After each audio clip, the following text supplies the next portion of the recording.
Bonjour Benjamin Camboulive, je rappelle que vous êtes porte-parole d'Alternative Police CFDT. Je voudrais vous emmener dans un petit village de l'Orne, qui a priori n'est pas très connu sur la carte de France, s'appelle Bélem. Eh bien, il a subi une nuit d'émeutes et de saccages records. Ça s'est passé le week-end dernier. Il y a des dizaines et des dizaines de commerces qui ont été saccagés, des incendies qui se sont déclenchés après le passage d'une expédition punitive, il faut bien l'appeler ainsi, de 7 à 8 individus. Benjamin Camboulive, cette violence gratuite, évidemment, elle ne vous surprend pas ou peu. Je reprends les mots de cette dame qui dit ils n'ont rien fait de leur vie, mais ils trouvent déjà le moyen de saccager et de détruire le fruit du travail qui, eux, se sont sacrifiés toute leur vie.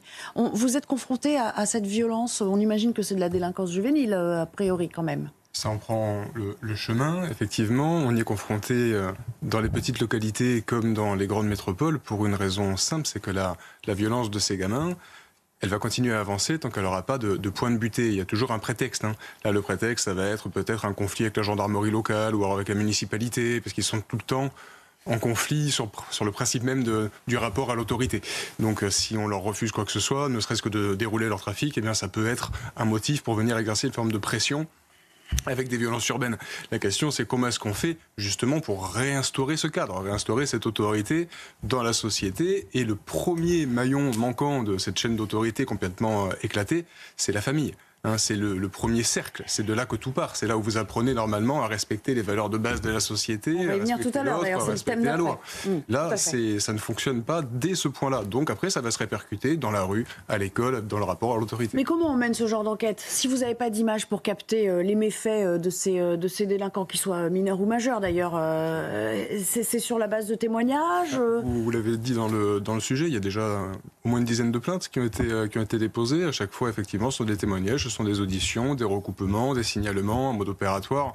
Et il y a des gens qui ont vu vraiment que c'était des jeunes. Ces jeunes, je crois que le maire a dit lui-même qu'il les connaissait, entre guillemets. C'est-à-dire qu'il y a au moins un an qu'il sème un petit peu la panique dans la ville. Donc il va falloir effectivement aussi que les mairies, d'ailleurs, assume un rôle dans la réponse que l'on amène, parce que notre justice, elle a du mal à s'affirmer, notamment à l'endroit des mineurs, à cause de l'excuse de minorité, qui fait que parce qu'ils ont 16 ou 17 ans, ils ne payent pas le prix pénal normal, mais la moitié.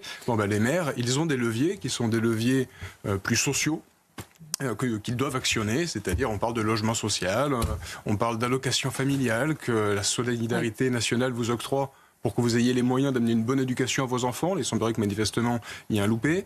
Donc il faut s'interroger sur ce que peut faire la mairie à son échelon local pour amener une réponse. Ça fait longtemps qu'on appelle à la présence de l'autorité parentale des deux parents. Ça fait longtemps qu'on parle des familles monoparentales, des mères délaissées. Et j'en vois, moi, dans les procédures que je suis au niveau familial, des mères qui sont complètement délaissées. Et le père, d'ailleurs, l'enfant ne le connaît même pas. Vous avez des enfants qui connaissent même pas le père, puisque le lien est coupé depuis de longues années. Alors, qu'est-ce qu'on fait? Là est la question. Moi, en tous les cas, je n'ai pas la réponse. Je n'ai pas la réponse. Bon. Ce qui est gênant, c'est le côté guerre des sexes. Parce que, comment? Je dis, ce qui est gênant, c'est le côté guerre des sexes. La responsabilisation des parents pour les gamins, c'est une évidence qu'ils doivent être plus impliqués, notamment pour les convocations pénales. Tout à fait. Ils ne se rendent pas.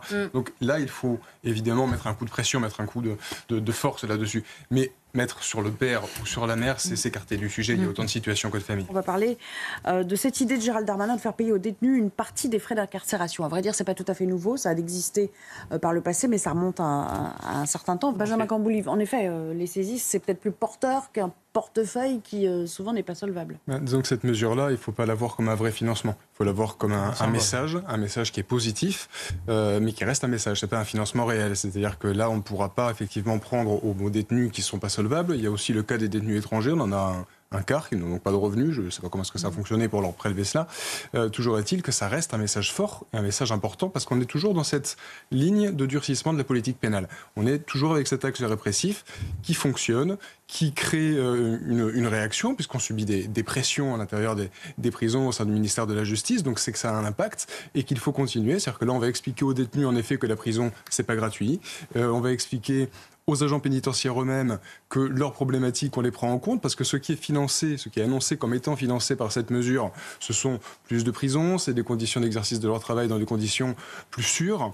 Et c'est important aussi pour l'opinion publique. L'opinion publique qui entend trop parler de prison où il y a des activités ludiques, où il y a des sorties en forêt, où il y a des cours de yoga. Là, on leur amène quelque chose qui a une image dissuasive et qui donc va reconnecter ce qu'attend la population de ce que fait la justice.